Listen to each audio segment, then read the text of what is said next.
Hi there, it's Nicole from Mama Elephant, and today I have a card showcasing the adorable new Page Huggers stamp set and coordinating dies from Mama Elephant.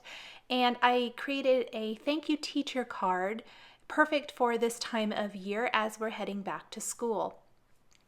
To start, I am stamping several of the images from the Page Huggers stamp set on some smooth white cardstock using the Simon Says Stamp Intense Black ink. I'm going to do a little Copic coloring today.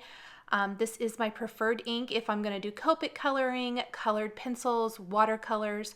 I just really like it. I am stamping the mouse, the glasses images. I'm going to stamp directly on the mouse. Sorry, I got my head in the way. I wanted to line that up. There is not a die for the glasses because you wouldn't want that outline over the face of your image. So you want to go ahead and stamp that directly on your little animal. I have stamped the stack of books, a couple of pencils, and the apple from the Page Huggers stamp set. Once I have that in place, you can see I kind of had laid out some of the elements that I thought I wanted to use. I'm going to go ahead and move those aside, and I'm going to start coloring in my images. I am using Copic markers to color everything in. I'm starting with the little mouse. I'm using shades of warm gray to color him in.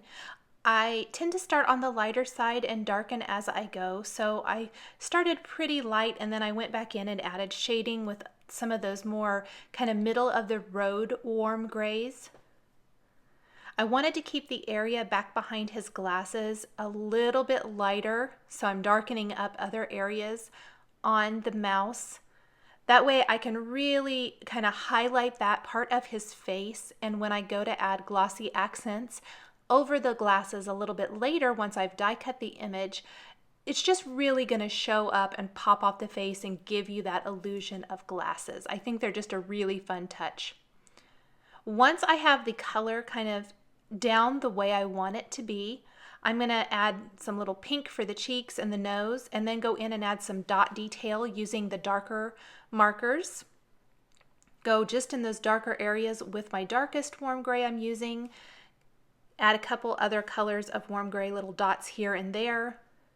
Then I'll move on to the apple. I am using shades of red and green. I kind of want some green up there near the base of the apple. It does require just a little bit more patience maybe to do that, get that shading. The G20 has quite a bit of colorless blender in it, which can cause it to kind of bleed a little bit. So you kind of have to be careful. In fact, mine did bleed a little bit. It's not going to affect it all that much, but you really have to work to get that to blend. But I think it's worth it when you're coloring apples. I love that effect of having a little bit of that green around the stem, like you often get with red apples. After I've colored in my apple, I'm going to color in a couple of my pencil images. I stamped 3 there. One of them didn't stamp very well, but I am going to be using both of these other pencils. 2 shades of yellow for the pencil itself, couple shades of pink for the eraser. The silver band around the top is going to be a couple colors of cool gray. I like the difference in cool gray when coloring something other than animals. Also using that for the tip of the pencil, a little E40 and E43 for the lead, or not the lead, the wood part of the pencil. And then I'm going to color in my stack of books, and I purposely tried to choose kind of rainbow colors. The apple's going to be sitting on the top of the stack of books, so that's going to be my red for the rainbow. Then I'm going to have orange, or green, kind of aqua, and then blue. I didn't do a yellow book simply because I have my yellow pencils and I felt like I had quite a bit of yellow going on anyway. Plus there's going to be a ton of yellow in the background of my card when I get to that in a little bit. So I just didn't do a yellow book, but I did kind of incorporate some yellow into the spines of the book and the little stripes and things. And I just tried to keep to the same groupings of colors and just mix and match with the different spines and stripes along the book there, or books. Such a cute, fun image. Love this. The green on the green book I felt like maybe wasn't quite, it was just too limey maybe, so I did darken it up with another shade of green as I finished up coloring these. Once I have all of the books colored, everything is colored for the little scene I'm going to build. I'm going to take the coordinating page huggers dies and die cut all of these images. So lining those up using a little post-it tape to hold them in place. That way I can run multiple dies through my machine with one pass and get several die cuts. I will have to go through again to die cut that additional pencil and the apple because the apple on the stack of books was too close together. Out of that remaining white cardstock along the right edge, I am going to die cut that cardboard box image from the All Prettied Up die collection from Mama Elephant. I am going to be using some distress inks or a distress ink to color in that box to make it look like a cardboard box. Plus, I'm going to take a strip of white cardstock, tape one of the fine trimmings dies in place. This is the stitched border. It's my favorite. I use it a lot. I love the just finished edge it gives to a border like this. I am going to use that along both long edges. Run that back and forth through my machine. Go ahead and move that out of the way. Just peel that up. I like to use post-it tape to hold that down as well so it stays perfectly straight. I'm using some Gathered Twigs Distress ink to color in my cardboard box, and I actually didn't even have to re-ink my ink blending tool. The ink on it was perfect for coloring this in. Sometimes you have to be a little careful when coloring in on smooth cardstock as opposed to watercolor cardstock, so the less ink on that I used for this, kind of the better. I'm going to assemble my box by just putting some adhesive on the flaps so that overlaps the top of the box. Go ahead and tuck my cute little mouse inside. This is where that page hugger type of look comes in so handy because he just sticks right over the edge of the box so easily. I used a black glaze pen on his eyes to really make them pop. Before I attach anything, I did lay everything out just for spacing. I'm going to stamp a greeting from the Words Defined stamp set, which this is another great new stamp set from Mama Elephant. So it has the word teacher. Now you can see that teacher kind of was not as dark as I wanted it to be. What I ended up doing was re-inking just the word teacher on my stamp and very, very carefully lined it up and stamped it right over that to darken up the word teacher. I probably should have used the Misty so I could have done it perfectly. In this instance, it worked fine, but normally this is where the Misty would come in super handy. There you can see it got darker. I just didn't film doing that part. I'm going to assemble my cute little scene now right next to this stamped word. Using some glue dots to help attach some of this, I'm going to tuck the pencil under one of his hands. Again, use glue dots to hold that in place, and the other pencil is going to be tucked kind of behind that left side of the box. This is the page hugger die cutting is also what makes it great for these cute little critters to be holding on to different things. There's several different images in this stamp set, and you can have them holding on to an ice cream cone or the pencil, a carrot, all kinds of fun things.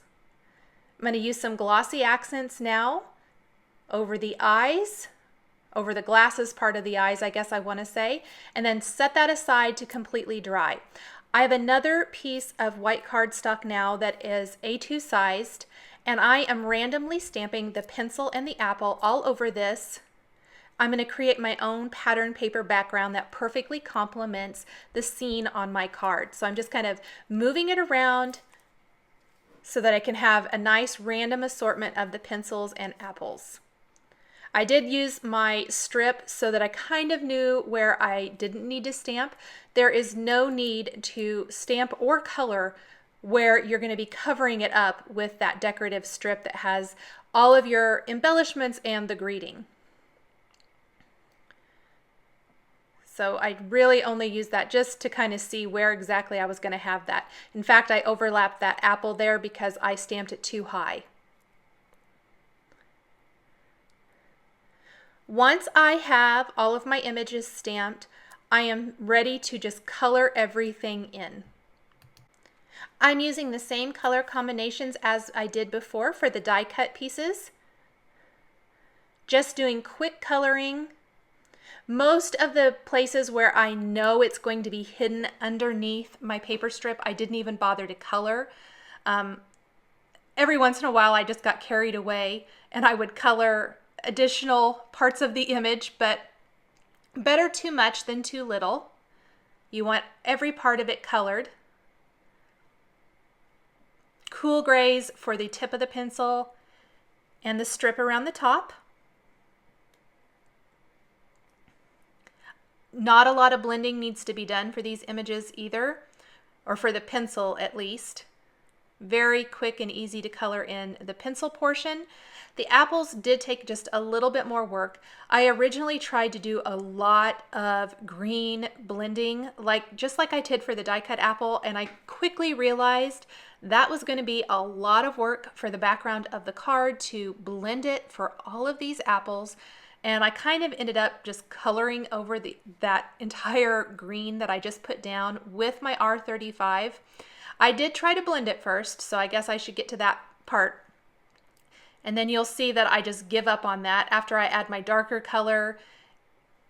It's a lot of work to color that many apples like this and get it blended perfectly. What I ended up doing was taking a little bit darker green marker, the YG63, and coloring over the red once I had completely blended my two red colors.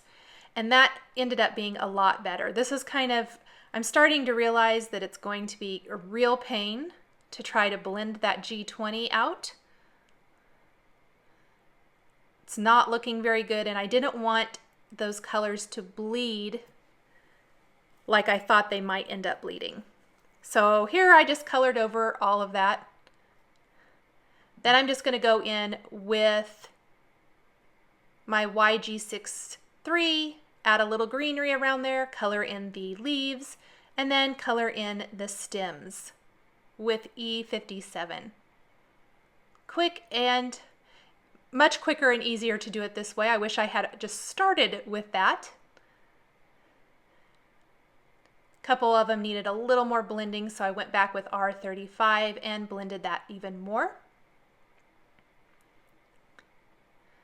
There's my strip now. Now, to help define that even more, I will pop that up with some foam adhesive, but I need to die cut my script thanks. And I've got a piece of fun foam here, and I'm going to put Stick It adhesive on both sides, which is going to make it a sticker on both sides. And once I have that on both sides of my fun foam scrap, I'm going to peel off one side, revealing the adhesive. And then I am going to go ahead and take a scrap of white cardstock and place it on top of there. I have found I've die cut the cardstock, and then I've die cut the fun foam like this separately and then tried to line them up afterwards. And I find that I just never can get it exact. So I kind of like to do it all at once, die cut that. And once you have that little sandwich, you can just pop it out. These are pretty intricate, so I like to go really slow so I don't accidentally tear it, which I have done before. And I'm going to go ahead and leave any of those inside pieces there for now. And I'm just sticking it actually back on that Stick It paper because that's a great surface, so it doesn't stick to anything permanently. And then I'm simply going to take some candied apple distress ink and pounce it on.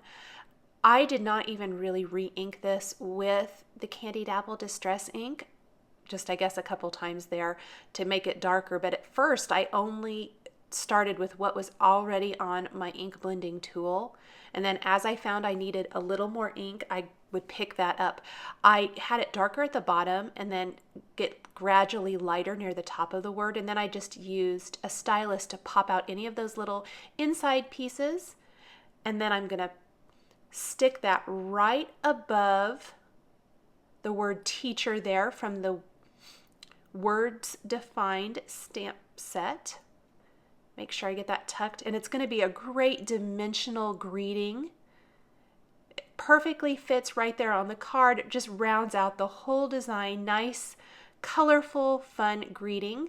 Then I've placed some foam adhesive on my background, custom stamped and colored pattern paper background there.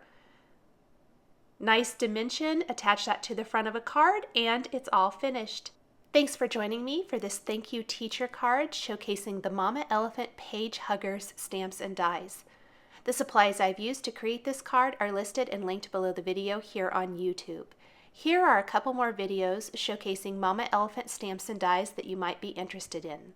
Thanks for watching, and we'll catch you next time.